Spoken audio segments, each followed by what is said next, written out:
there, and do let us know if anything else breaks. We'll get right back to you. And let's bring in our panel to discuss what we are learning right now. Pleased to have in the spokesperson of the National Police Association. She's also retired Chicago area police officer Betsy Brantner Smith, and also former state representative from Georgia Vernon Jones, and Jonathan Gilliam, former FBI agent, former Navy SEAL, and author of the book Sheep No More. All right, so there is this tragic information now that there have been confirmed fatalities. And now this is almost the worst part of it, because you know that we'll be hearing potentially more. There's people that are waiting to hear about their loved ones. So this is sort of the time where investigators also have some critical work to do. Jonathan, I'll let you start here. It sounds like with the suspect in custody, they've assessed there's no other threat. But then what?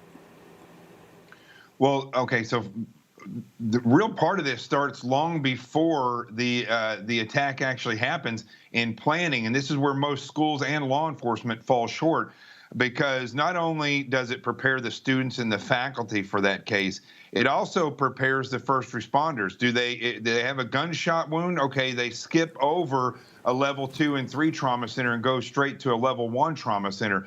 All those things help first responders, but it also helps law enforcement when it comes time to not only engage an active shooter, but also to carry out an investigation.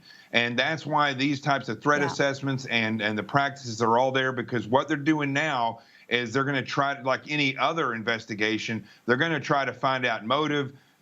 If this was something that was premeditated, they're going to try to find out if there were any other things that were planted around that school. It'll become a full-scale investigation right now at this point. Yes, salient points, and we never know which way it turns. I mean, there were a lot of things we learned in Uvalde that were shocking and horrifying hours later.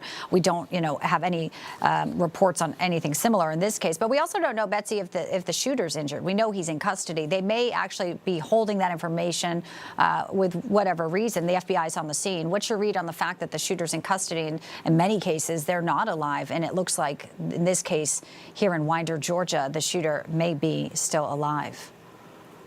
Well, very often these shooters in this type of situation will shoot who they want, do what they want, and then they will surrender into law enforcement's custody. I want to remind everybody that for the last 4 years now, law enforcement has been demonized and vilified, and we have had the left, we have had the activists and the politicians and the cop haters saying students are safer without police in the schools. We also have to remember that 9 out of every 10 police departments are short-staffed.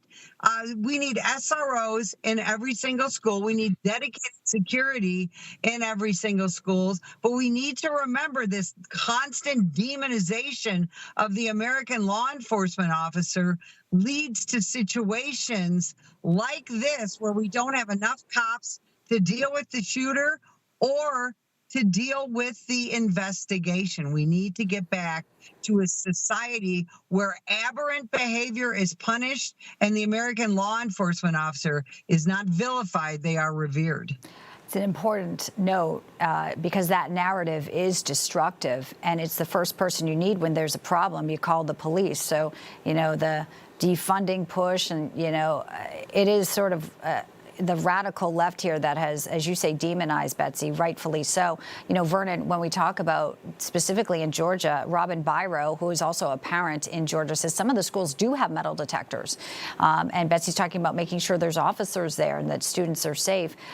We're just hearing now that Grady Health System in Atlanta, the live picture we were showing folks, did receive 1 gunshot wound, according to the public relations officer there, and that patient was taken to the hospital by helicopter. But Vernon, I think it's important to pick up on what Betsy was just saying here, that law enforcement, the people who went into that school today, clearly assessed a threat, and other people are alive because of their work. Well, obviously, when everyone else is running away from a situation, first responders are running towards that situation to try to address it and make sure people are safe and they're taken care of.